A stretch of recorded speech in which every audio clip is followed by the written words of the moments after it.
From Hollywood, it's time now for...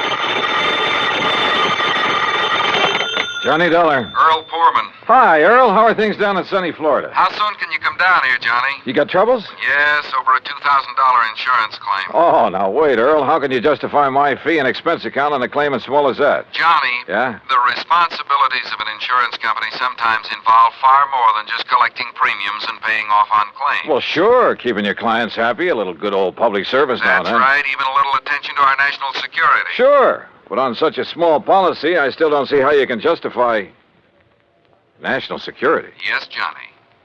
I'll grab the first plane.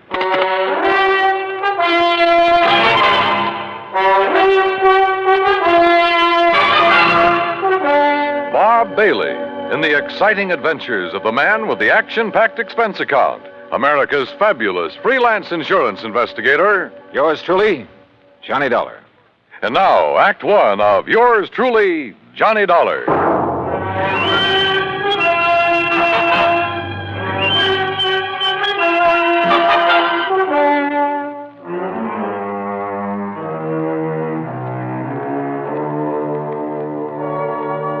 Expense account submitted by Special Investigator Johnny Dollar to Tri-State Life and Casualty Insurance Company, Sarasota, Florida.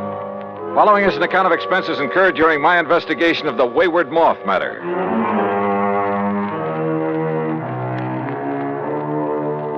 Expense account item 1, 9620, plane fare and incidentals, Hartford, Connecticut to Sarasota, Florida. There I was met at the airport by my old friend and fishing pal, Earl Poorman, and we drove on into town. You, like my new car, Johnny? When aren't you driving a new car? Well, now let's get down to Electric cases. windows, power seat, air conditioning? Yeah, sure. Look, you said something about national security in connection with this insurance claim. Yes, Johnny, I did. Well, explain yourself. Well, that's the trouble. I can't. You mean to say you had me fly all the way down here? Now, wait, Johnny. Or was it just some trick to inveigle me into fishing, huh? Is that it? A crack at some of the great Florida fishing you've been promising me all these years? Well, who knows? Maybe while you're here, we will be able to get in some fishing, too. In addition to what? Sure, Johnny. I just had my boat repainted, the engine overhauled. We'll go out in the Gulf for kings and bluefish. Earl. And in the bay and the bayou back of the house, I promise you redfish and sea trout until you get tired reeling them. All right. Just tell me why you've had me come all the way down here to investigate a lousy $2,000 claim. I told you, I don't really know. All right, Earl. National security is involved. Yes. Well? Okay, Johnny. I issued a policy covering the chemical plant of Dr. John C. Allworth. What kind of chemicals? Well, you see, I don't know. Huh? I issued the policy at the specific request of Todd Swamp. Who's he? Chamber of Commerce. Knows more about this whole area and its people than anyone else. Well, surely you've seen this chemical lab. No, I haven't. You what? As a matter of fact, its exact location is a complete secret. Oh, now look, Earl, if you've issued a policy, if you're ready to pay off a claim. But if you haven't seen... Look, how do you know a couple of $1,000s worth of damage occurred? I've taken Todd Swamp's word for it. I trust him implicitly. Well, this is the doggone... Earl, how can I possibly investigate something if I can't even... If nobody knows what... I give up. I'm sure that Todd will tell you everything. I'll take you in, introduce you to him, then I'll leave you with him. Leave me? That's the way he says it has to be. Here, take the keys to my car. You'll probably need them. But how will you get back? And if you need anything or if I can be of help, you know where to call me, at the office or at the house out on St. Armand's Key. Come on, let's go in.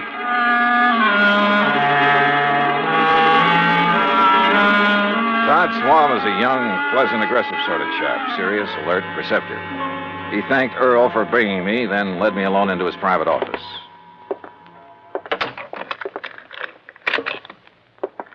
Sit down, Johnny, and I'll get right to the point. Thanks.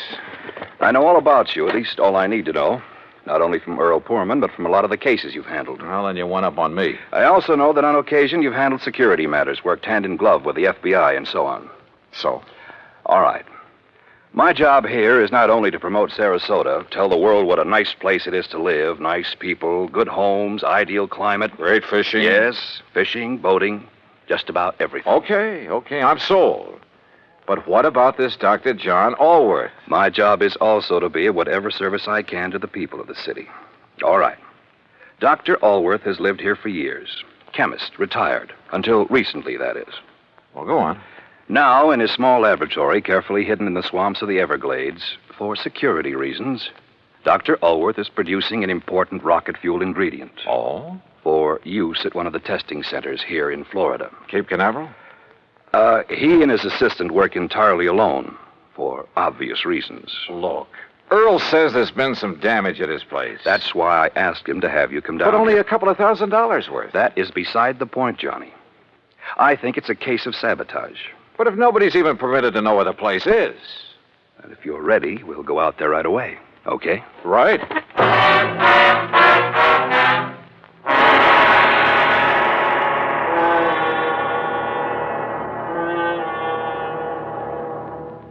Act Two of yours truly, Johnny Dollar, in a moment.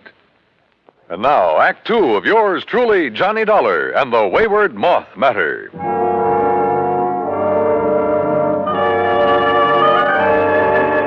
Todd Swam, manager of the Sarasota Chamber of Commerce, suggested we use 2 cars, so I got behind the wheel of the one Earl Poorman had left for me and followed him. We drove south on Highway 41 through Fort Myers, then swung left on Route 82 into the Everglades, and finally into the Big Cypress Swamp Country. A few miles further south, I'm not permitted to say how many, we left the main road for a pair of wagon tracks leading into the swampy jungle. We stopped in a little clearing. From a small shack on the edge of a bayou, a tall, husky Indian emerged. He lowered his high-powered rifle as he recognized Todd Swam and walked over to where we'd parked. You bring a man, Mr. Todd. Ben Osceola, this is Mr. Johnny Dollar. Hi, Ben. How do you do, Mr. Johnny? Ben, he's to be let through here anytime he wants. Very well, Mr. Todd. Have you the airboat ready for us? Already. Back of my house. Good. Come on, Johnny.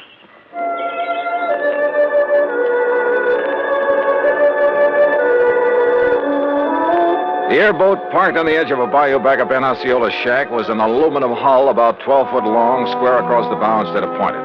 2 high seats were built up on it. At the back was a powerful motor with a propeller of the airplane type. Todd Swam and I climbed onto the precarious little seats, and we took off. And brother, I mean took off. What a ride. The airboat half planed, half skipped over the shallow water of the bayou. Perched up over the hull itself, I kept waiting for us to flip.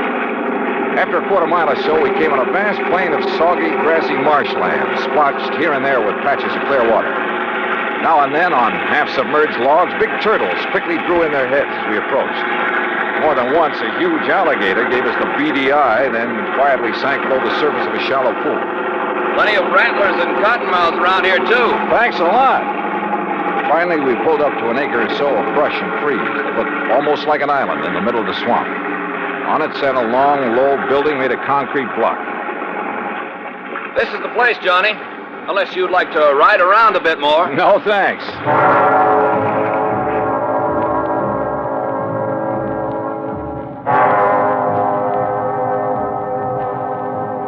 Todd Swam got the introductions over in a hurry.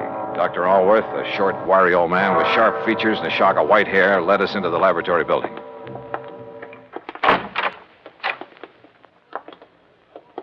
No, Mr. Dollar, not in there. Oh.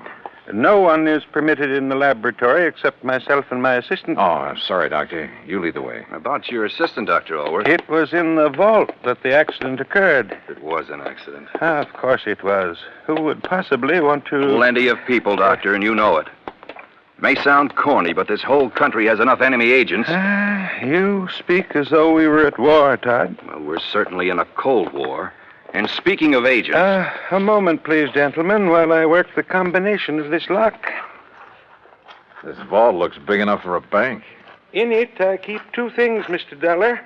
The finished rocket fuel component. Yeah? And the delicate apparatus with which I complete the final secret stage of its production. Apparatus no one but myself has ever seen. And you're letting us see it? Well, the accident has rendered it completely unrecognizable. I still haven't learned what happened here, you know. Matter of fact, I haven't either, Johnny. But I certainly have my suspicions. Doctor. There we are. No, don't go in. Well, The substance on the floor is so corrosive that, well, look. You can see how the legs of that heavy metal table have completely corroded. left nothing but a pile of splintered metal and rust. The rocket fuel did that? Now, there, in the corner at your left, are the rotting, tangled remains of the apparatus I mentioned. The apparatus the insurance money will replace so I can make up for valuable time lost. Doctor, I tell you, it was no accident. What happened, Mr. Dollar, is that the heavy glass flagon containing the finished rocket fuel additive, Glass, Doctor? a very special glass over an inch thick, the flagon containing about 5 liters of it was on that marble slab there in the middle of the floor, ready to be crated and shipped to its destination. I see. I had completed processing it night before last. Early yesterday morning, for some reason I have not been able to determine, the flagon exploded. Well, I'll bet I can find a reason. Where's that assistant of yours? Leon? Yes, Leon Salkoff. Salkoff? Yes, Johnny. A man doing secret work for the rocket missile project hires an assistant with a name like that. No, Todd. Leon Salkoff. I- Doctor, there was a famous, well, I should say infamous character by the name of Salkoff during the last war, a young chemist. Yes, Mr. Dollar. Mixed up in a couple of industrial bomb plots. And if this is the same man... It is the same man. Well, then, good heavens. Exactly what I think. No. You're both wrong. This man was cleared in the war trials. Well, what difference does that make? I say a leopard can't change his spots. But don't you see that not even he knows the combination to this vault? Some other way to get in? Those little windows up there? 8 inches square and 2 inches thick. And you're sure there's nothing in your process that would cause the bottle to explode? Oh, I have checked and rechecked it. Where was Leon Salkoff when it happened, and where is he now? Well, he went to Fort Myers for supplies early this morning. He should be back. My guess is that he kept right on going. Yeah, Todd, I'm inclined to agree with you. Because, Doctor, if what you've told us is true, well, somehow, someone must have got to this stuff. How high are those little windows above the ground outside? Oh, about 5 feet. Then a gun, perhaps, aimed in through a window. But they are all in place and unbroken. Well, any reason why one of them couldn't be removed from the outside, then replaced? Well, I don't know. I'm going to see. I'll be right back.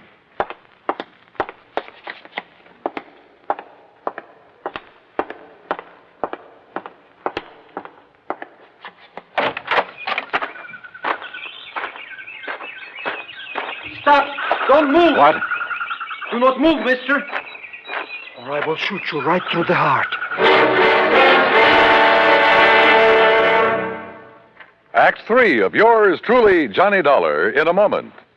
And now, Act 3 of yours truly, Johnny Dollar, and the Wayward Moth matter.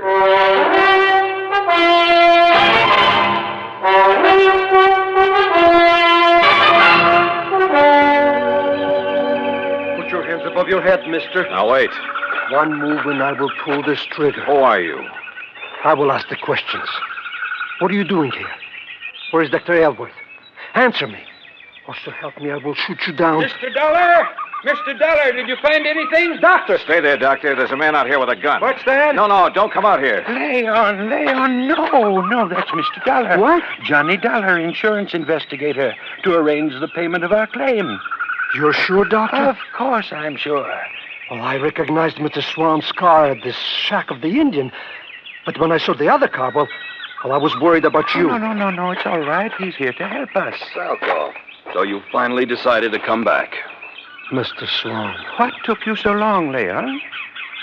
All the way into Fort Myers this morning, I puzzled over how the flagon could possibly have exploded in the vault. You found the answer? Or have you known it all along, Salkoff? I do not understand, Mr. Dollar. I think I do, Johnny. I thought so from the first. I've heard about you, Salkoff, about some of your activities during the last war. I pray that heaven will forgive me for what I have forced to do in that conflict, Mr. Dollar. Forced? It is my hope that by serving this wonderful country that has given me refuge, in some way I can make up for the terrible things I was compelled to do for the man who sought to rule the world. Now, that's a very pretty speech. Oh, it's true, Mr. Dollar. You've only to consult the records of the war trials. I may take a look at those records before I'm through with this case. I humbly beg you to do so. You still haven't told us where you've been all day, Leon. I tried to figure out how the explosion could possibly have occurred. So I telephoned one of our contacts. Contacts? The glass company that has furnished us with the heavy flagons. But there is no way the additive could have caused them to disintegrate. Disintegrate? No, Doctor. Where the flagon had stood, we found a pile of granulated glass. The flagon had completely crystallized. Oh, but even so, Wait. Of course. Of course. By some means, a critical... Exactly. A critical... The formula for the glass that I obtained from the glassworks indicated the possibility. Would you gentlemen mind telling us what this is all about? Mr. Dollar, I believe Leon has found the answer. Well, if he has, I'll take back a lot of the things I've said and thought about him. Of course, we can't be sure until we proved it. It means waiting until morning. Oh, great. Meantime, we have a lot of work to do.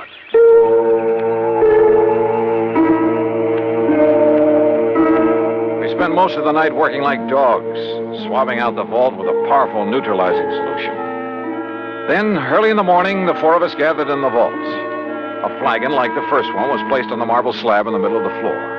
We sat around and waited. A long time. Then I noticed something. The rays of the sun, coming through one of the tiny, thick windows. The light was focused, as though through a magnifying glass. Slowly, the powerful searing pinpoint of light worked its way over to the flagon. Dr. Alworth rose and held a piece of paper where the rays converged. It burst into flame. There!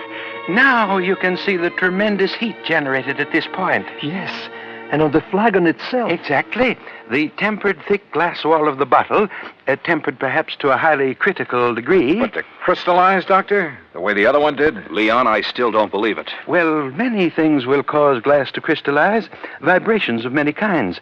You've heard, I'm sure, of the tenor who shatters a goblet by the vibrations of his voice. But light vibrations? Oh, Doctor. Of course, it should have occurred by now. If it's going to at all. Oh, the temperature of that bottle must be terrific. The pressure building up in the glass itself. I don't understand. Still, the angle of the sun is slightly different each day. Or an imperceptible flaw in the one that exploded. Oh, sure. Well, perhaps the other had some outside stimulus to act as a trigger. A sudden draft, perhaps. Oh, any little thing. Excuses, Leon. You're stalling. You said the other bottle was in here alone. The door's closed, only it wasn't because you exploded that thing. I don't know how, but you did it. And if that isn't sabotage... Come on, Johnny. This gag has been carried far enough. Look!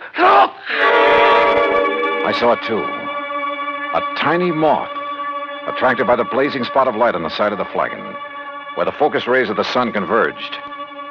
The moth circled, flew past it, almost brushing it with his wings. We waited. He circled again. Again. Then dove at it.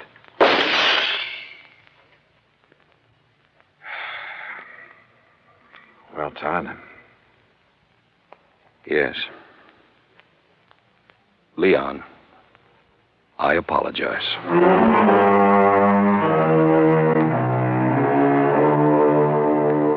Yeah.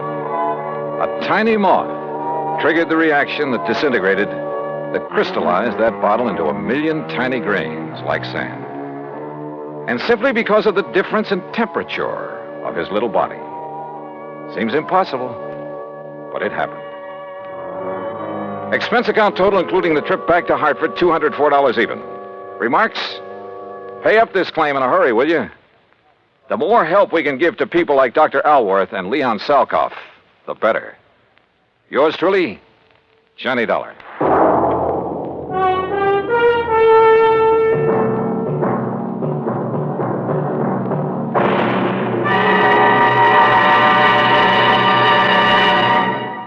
Our star will return in just a moment. Now, here is our star to tell you about next week's story. Next week, well, I thought my job in Florida was all done. Far from it. It had just begun. Join us, won't you? Yours truly, Johnny Dollar.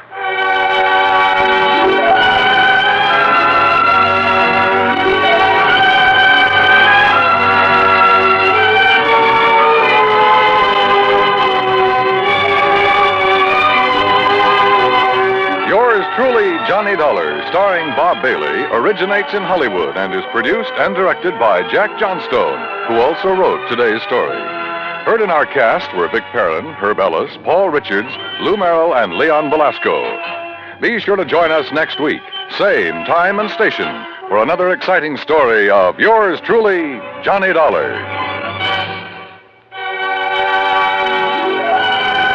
This is Dan Cubberly speaking.